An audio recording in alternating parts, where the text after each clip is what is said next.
Bueno, terminado el sermón de Carlos, llega el momento de comentar, ¿no? De comentar algunas cositas entre nosotros, de todas las cosas que ha ido diciendo a lo largo de su predicación. Y yo creo que es un tema archipredicado, archiconocido, pero que no deja de sacarnos a veces los colores, ¿no? ¿Qué os parece? A mí me parece que está muy bien que Carlos saque este tema a relucir, ¿no? Porque a pesar de que sí que lo hemos escuchado mucho y es un tema que está muy, digamos muy predicado, ¿no? Pero a mí personalmente creo que se nos olvida con el día a día. Empezamos un poco a navegar entre las cosas cotidianas y olvidamos un poco que nuestra misión principal es la de predicar el Evangelio. Esther. Claro, a lo mejor la pregunta es exactamente qué es predicar el Evangelio o exactamente qué es evangelizar. Porque si seguimos un poco la línea que lleva, como siempre el guión lo hace, me temo que el de arriba, ¿no? Y todo va encajando.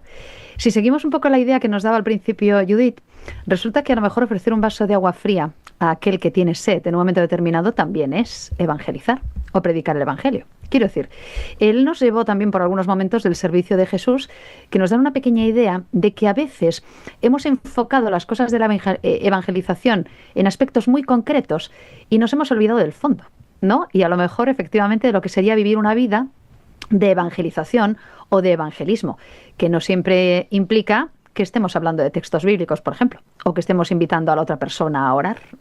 A lo mejor, ¿verdad? La cosa a veces la hemos constreñido un poco y resulta que otra vez nos recuerda a él que a lo mejor podemos tirar un poco en una línea más amplia, ¿no? Y además cuando él nos dice, que me pareció alucinante, que esto de cumplir la misión es necesario para nuestra supervivencia espiritual, quiere decir que evidentemente es una asignatura pendiente y una asignatura importantísima, pero que quizá nosotros nos la hemos complicado. Y a lo mejor la cosa sería, no sé, más cotidiana, más del día a día, más asequible incluso, porque a veces no da la sensación, claro, si no predicas o si no das estudios bíblicos o si no das sermones, ¿qué pasa? ¿Que no estás predicando el Evangelio? Pues a lo mejor habrá que reconducir el tema. Sí, yo creo que lo que tú dices es muy importante porque además creo que Carlos ha empezado por ahí, ¿no? Ha dicho que nuestra tarea es hacer la voluntad del Padre. Eso es. En ningún momento nos dice que tengamos que exponernos no ante miles de personas, ¿no? Como hacen algunos predicadores, ¿no? De hacer una semana de conferencias donde se bauticen cientos de personas, ¿no? En ningún momento Dios nos pide eso. Dios solo nos pide que hagamos su voluntad. Ahora bien, ¿qué es hacer la voluntad de Dios? Eso yo creo que ahí es donde ya, como un poco decía Raúl, ¿no? Lo sabemos, pero en el día a día se nos olvida, ¿no? Porque en el día a día tenemos otras voluntades que también tenemos que llevar a cabo, ¿no? ¿Cómo pensáis que podemos, como pueblo de Dios, cumplir ese llamado a servir? Yo creo que servir es que, claro, como me está diciendo Esther, ¿no? Es que es muy amplio. Es decir, pues servir se puede servir de tantas maneras y en nuestro día a día. Y también me lleva muchísimo a la primera reflexión de Judith, ¿no? A las cosas pequeñas, a no descuidar una sonrisa, a no descuidar cualquier gesto que podamos tener por las personas. Eso también es predicar el Evangelio. Incluso aquellas cosas que sabemos que no están bien y dejar de hacerlas también, ¿no? Entonces, yo creo que realmente el servir está muy bien que lo traiga Carlos porque ¿qué es servir? ¿Qué es servir a la gente, no? Y cualquier cosa así me parece que nos puede ayudar a dar un buen testimonio, porque él dice algo así como demos a conocer por testimonio propio a Cristo, ¿no? Y todas estas cosas que el testimonio de nuestra propia vida, de cómo Dios nos ha conducido, de cómo Dios ha actuado siempre, y contarlo a otras personas, cómo hemos resuelto situaciones de dificultad en las que ellas se encuentran, por ejemplo, porque eso es un testimonio muy potente. Personas que están pasando por una problemática por la que tú has pasado previamente y que tú le ayudes, es una forma de servicio formidable, ¿no? Entonces yo creo que deberíamos de ampliar un poco el término y no solo restringirlo a entregar folletos o a predicar o cosas que son más intelectuales, quizás. Sí, yo creo que el problema es que a veces nos han enseñado, ¿no?, que el ir y hacer discípulos a todas las naciones se limitaba a eso, ¿no? Sí, a la parte teórica del Evangelio, ¿no? A dar a conocer la parte teórica, la parte, digamos, oficial del Evangelio. Y ahora estamos cambiando un poco el paradigma, ¿no? Y nos estamos dando cuenta de que ir a hacer discípulos es aplicar la parte práctica del Evangelio, ¿no? Que la gente vea cuál es la parte práctica. Yo, la verdad es que... Hombre, siguiendo la línea del propio Jesús, ¿Jesús estaba predicando el Evangelio cuando estaban las bodas de Caná?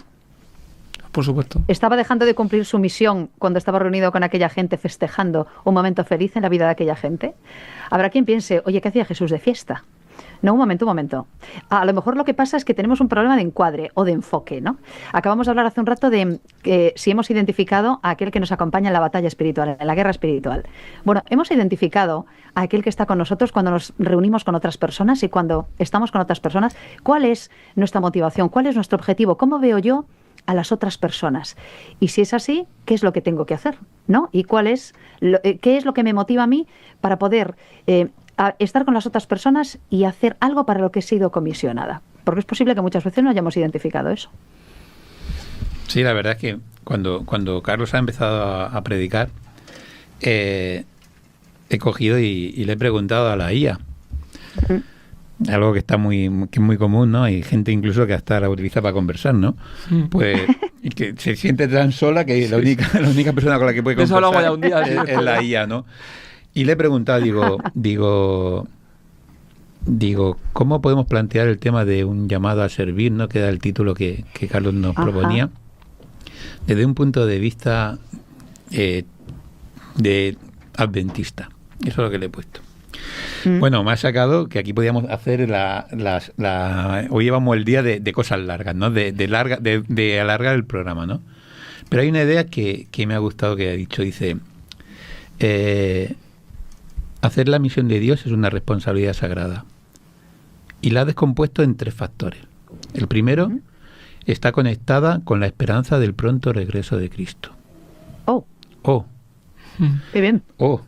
Yo me quedo sorprendido. Digo, a ver si la IA no va a ser tan buena como dicen, ¿no? El segundo aspecto relacionado con la obediencia a la Biblia. Obedecer lo que la Biblia dice. Y el tercero, con el servicio al prójimo. Anda.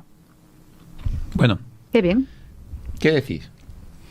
¿Cambio de aplicación de IA o me quedo con esta? ¿Qué os parece? Es un muy buen resumen. Sí, muy buen resumen. Pero a mí me gusta el tercer punto, el servicio al prójimo. Es algo que creo que deberíamos de ahondar, porque muchas veces nos podemos quedar en discursos intelectuales, que está muy bien saber y controlar la Biblia, el espíritu de profecía, pero a veces nos quedamos un poco cortos. O por lo menos yo me lo aplico a mí, ¿no? Me quedo un poco corto a lo mejor en lo que es el servicio al prójimo, y debería profundizar en ese tema, ¿no? Me parece muy acertado por parte de la IA que saque ese tema justo ahora. Bueno, pues tenemos aquí a Carlos. Estábamos un poquito comentando el sermón. Personalmente me ha gustado mucho como estamos hablando ahora mismo, ¿no? Porque le has dado un enfoque más práctico que teórico. Más llegar a conocer, no unir y hacer discípulos a las naciones desde el punto de enseñar lo que teóricamente nos enseña la Biblia, no, sino lo que prácticamente nosotros podemos o hemos vivido de ese mensaje. Y ahora mismo estamos comentando eso, ¿no? Es decir, ¿qué realmente hemos entendido nosotros que es esa misión que Dios nos ha dado, ¿no? ¿Qué nos dices, Carlos? Mira, llevando el tema del título del sermón que he presentado, un llamado a servir, la verdad es que estaba escuchando un poco lo que dice la inteligencia artificial, ¿no? Y la verdad es que va bastante acertado, porque lo primero es que tenemos que hacer la voluntad de Dios. Es el que nos ha enviado a cada uno de nosotros a hacer su obra. El ejemplo nos ha dejado nuestro Señor Jesucristo, y luego nosotros tenemos que seguir con su obra. También nos ha dado muchos puntos de vista, ¿no? Que nuestro Señor Padre Celestial lo puede hacer Él, pero no es la obra que Él quería para nosotros.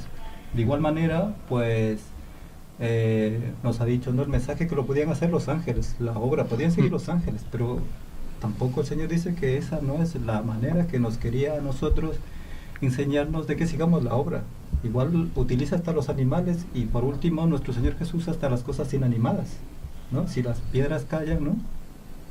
Entonces, yendo al punto de vista eso que el Señor, y con los años y la experiencia que viviendo la vida cristiana, me doy cuenta que el Señor, nosotros tenemos que primeramente a través de la oración buscar al Espíritu Santo.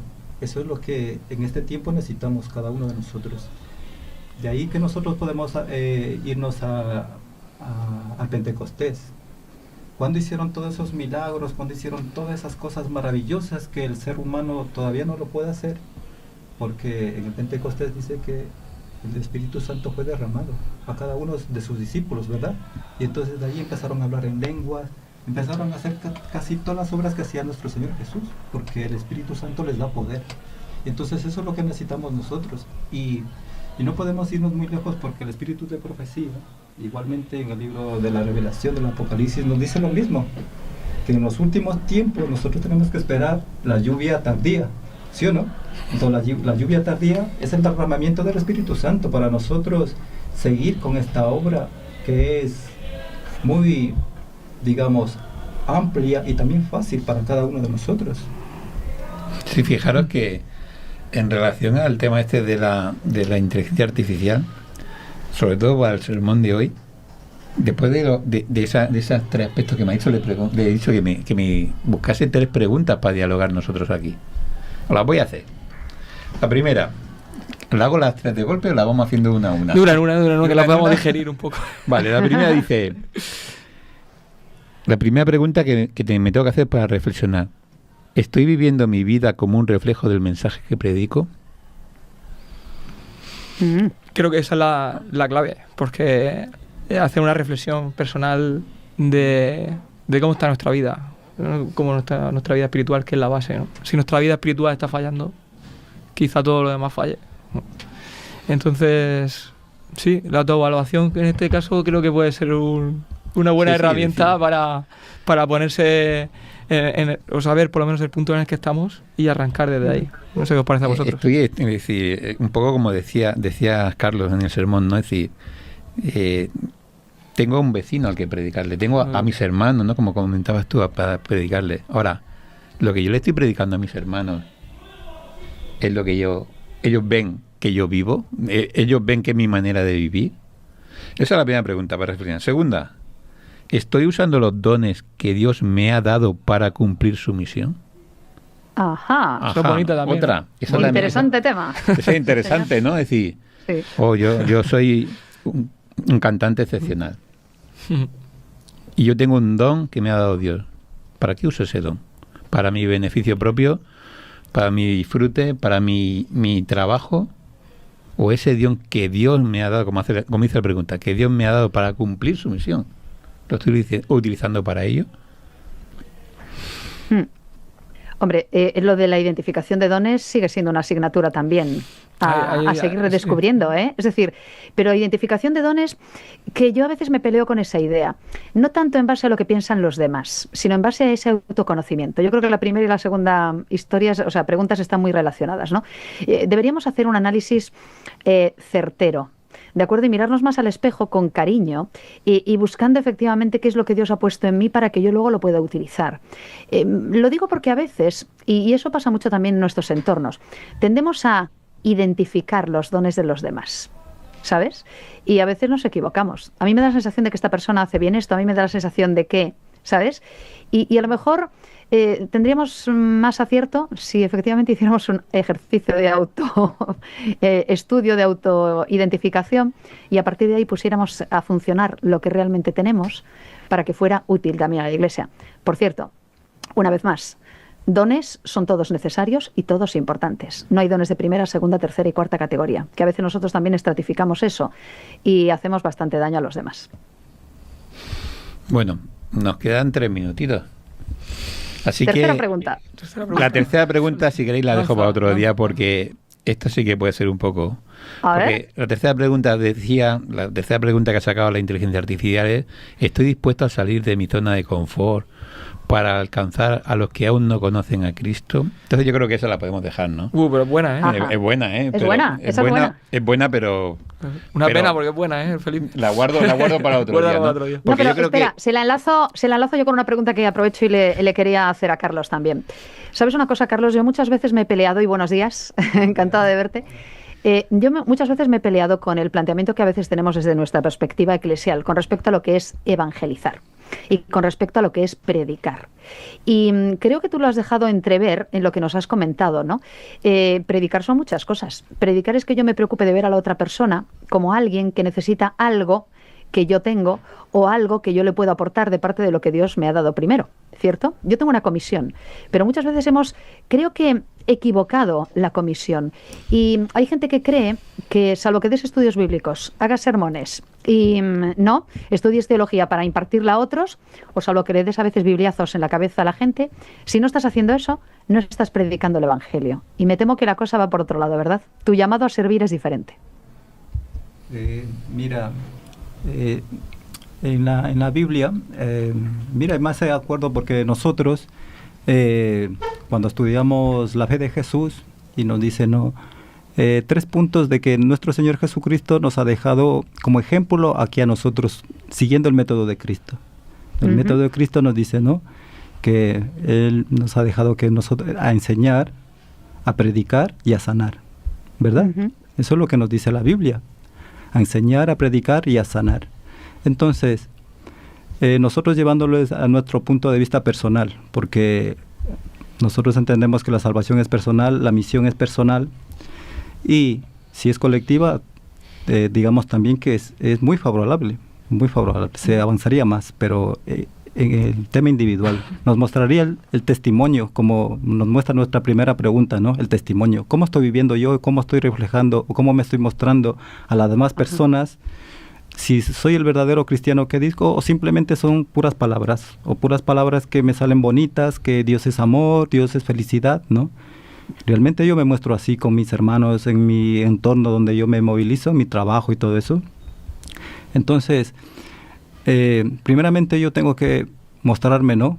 Como dice, como un espejo. Yo no soy perfecto, soy un hombre imperfecto, pero el Señor me motiva cada vez a ser perfecto. Es Dios y el Espíritu Santo que me va transformando a ser una persona diferente. Porque yo, si me miro atrás, no soy la misma persona hace 10 años atrás, no lo soy. No porque me lo digo yo mismo, sino que pues, en el grupo y en el entorno que me movilizo, las personas me dicen que sí, he cambiado un montón. Hay a veces que muchas personas me dicen, Carlos, que tú eres muy serio, ¿por qué no sonríes un poco? Es que le digo yo, es que le digo hasta a Dios, le digo, Señor, yo quiero sonreír, pero no, es mi personalidad así, porque es que yo, y la gente que me relaciono con ella, cuando me ve en el entorno de alegría, de risa, de pasarlo bien, me dice, pero Carlos, tú eres muy diferente a lo que tú te muestras así en el aspecto al verte y cuando nos relacionamos, ¿no? Entonces, mira, a veces tiene un mal concepto la gente al solo mirarte, ¿no? Y luego al concepto de que te va conociendo más como tú eres. Entonces yo trato de mostrar a la gente todo lo que el Señor me va enseñando a mí y todos los cambios que el Señor quiere para mi vida personal, igual también para las personas que me rodean. Yo a veces en el grupo de la tarde que lo tenemos, yo siempre soy una persona muy transparente y digo, Señor, pero si estamos en una iglesia, ¿por qué hay rencor? ¿Por qué hay odio? ¿Por qué hay ira? ¿Por qué no nos amamos los unos a los otros? ¿Por qué no somos más transparentes? Decirle, mira, Juan, Pedro, Antonio, perdóname si me he equivocado. Mira, te puedo ayudar en algo, hagamos esto. Pero no, siempre hay egoísmo, hay ira, hay rencor, hay todas esas cosas. Entonces, y si nos vamos al tema espiritual, eso del Señor dice, si no hay unidad los unos con los otros, el Espíritu Santo no será derramado, porque eso pasó en el Pentecostés. Tenían que estar unánimes juntos para que el Espíritu Santo se derrame. Si eso no hay en nuestras iglesias, si eso no hay en nuestros grupos, en Iglesia Hogar, como vamos haciendo, como queremos formar, pues lo tenemos muy, pero muy difícil. Bueno, última ronda, Raúl, ¿con qué te quedas del sermón de Carlos? Bueno, pues con esa idea de refresco, de un tema que, como decía al principio, pues que lo hemos escuchado muchas veces en nuestra misión, la predicación del Evangelio y tal, pero que nos lo traigas hoy es muy, muy importante para volver de nuevo al camino, ¿no? Por estos temas del día a día que hemos hablado, que nos sacan un poco a veces de la vía, y que es bueno que volvamos de nuevo a reflexionar sobre ello y a recuperar ese hilo de la misión. Me ha gustado mucho el guiño que has hecho a las redes sociales también, y la importancia que tienen también ahora mismo uniéndolo con... Es que es la forma de predicación del siglo XXI. Exactamente, ir a hacer discípulos de todas las naciones, me parece que es una muy buena manera. Y bueno, eso queda para otro día, como la pregunta de ChatGPT, ¿vale? Lo dejamos para otro día. ¿Qué misión? ¿Cómo podemos utilizar las redes sociales como recurso para esto? Muchas gracias. Qué bueno. Pues yo me quedo, nunca está de más, volver a repasar estas cosas, porque somos llamados a servir. Me ha gustado mucho que dijeras que debemos trabajar en beneficio de nuestro prójimo. No para fastidiar al prójimo, sino en beneficio de nuestro prójimo. Que a veces nos equivocamos también un poco y podemos ser predicadores fastidiosos. Perdón, no lo digo yo me encuentro con predicadores fastidiosos, gente que está fastidiando bastante a la gente en vez de buscar su beneficio. Entonces habría que preguntarse qué es lo que realmente creo que puedo hacer para beneficiar a quienes están a mi alrededor. Y me quedo con lo del llamado individual. Es verdad que muchas veces nos abrigamos, ¿verdad? Pues en la organización, y entonces formamos parte de un engranaje, y está muy bien que formemos parte de esto. Pero cuando decimos todo miembro involucrado, queremos decir que cada uno de nosotros individualmente debe responder al llamado. Y entonces la pregunta es, ¿qué hay a tu alrededor, Esther? ¿Qué gente hay a tu alrededor? ¿Cómo puedes ayudarles? ¿Cómo puedes beneficiarles? ¿Cómo puedes transmitirles tú lo que Dios ha hecho por ti y de qué manera puedes ser útil? Pues yo creo que esas preguntas nos las deberíamos hacer también. ¿Cómo puedo ser útil? ¿Cómo puedo servir? Y probablemente nos sorprendamos, porque hay muchas maneras en las que podemos ser útiles, a veces incluso sin decir una palabra. Predicar también es dar un abrazo a una persona que esté pasando por un mal momento y necesite un buen abrazo. Pues a veces un simple abrazo ya es predicar. Bueno, muchas gracias, Esther. A mí, Carlos, la verdad es que me ha gustado mucho, como comentaba Raúl también, el que saques este tema a relucir, porque has hecho la teoría de ir a hacer discípulos a las naciones, la has hecho práctica, y es ir y servir a los demás, ¿no? Y entonces me ha venido a la mente un texto que se encuentra en Colosenses 3:23, que dice: poned el corazón en lo que hagáis, como si lo hicieseis para el Señor y no para la gente mortal. Sabed que el Señor os dará la herencia eterna como premio, y que sois, dice en la versión de la palabra, sois esclavos de Cristo el Señor. Somos en todo lo que hagamos, trabajadores del Señor, y en todo lo que hagamos tenemos que cumplir esa misión que Él nos dio. Y por mi parte, nada más. ¿Algún comentario, Carlos, para cerrar? Mira, para cerrar, la verdad es que siempre me ha gustado por el grupito que vamos por la tarde, motivar a mis hermanos y hermanas, igual a los críos, que siempre les demos la oportunidad a subir al púlpito para nosotros encontrar ese don que a veces lo tenemos muy guardado dentro, y dándoles las oportunidades de diferentes puntos de vista, ellos van encontrando aquellos motivos. Te digo dones, porque nosotros en la tarde hemos visto que hay mucha potencial en muchos hermanos, pero a veces la timidez o la falta de no involucrarlos, pues a veces tenemos muchos tesoros escondidos dentro de la iglesia. Y la verdad es que Dios quiere utilizarnos a todos. Todos somos importantes. Aún por más pequeñitos que somos importantes para el cuerpo de Cristo. Y entonces ese sería mi llamado, ¿verdad? Que nos motivemos los unos a los otros y que los líderes busquemos a esos tesoros escondidos que nosotros lo tenemos en la iglesia. Bueno, pues muchas gracias a todos los que hoy hemos sido parte de ese engranaje, ¿no? De ir y hacer discípulos, ¿no? De mostrar a Dios a los demás, ¿no? Gracias Raúl, gracias Esther, Julián, muchas gracias por el trabajo. Y claro, acordándonos de los que han estado un momento aquí y se han ido, Judith, Orángel, ha estado también Juanfra. Y gracias a todos los que sábado tras sábado estáis al otro lado de este canal de YouTube, escuchando y recibiendo la misma bendición que nosotros recibimos estando aquí. Se termina el programa 420, pero ya estamos empezando a desear, ¿no?, que empiece el 421, ¿no? Esther dice que sí, yo creo que en el plan de Dios está que llegue ese día, el día 421, y que podamos ser de nuevo bendición para todos. Feliz sábado y feliz semana, y que sea una semana llena de bendiciones para cada uno de vosotros.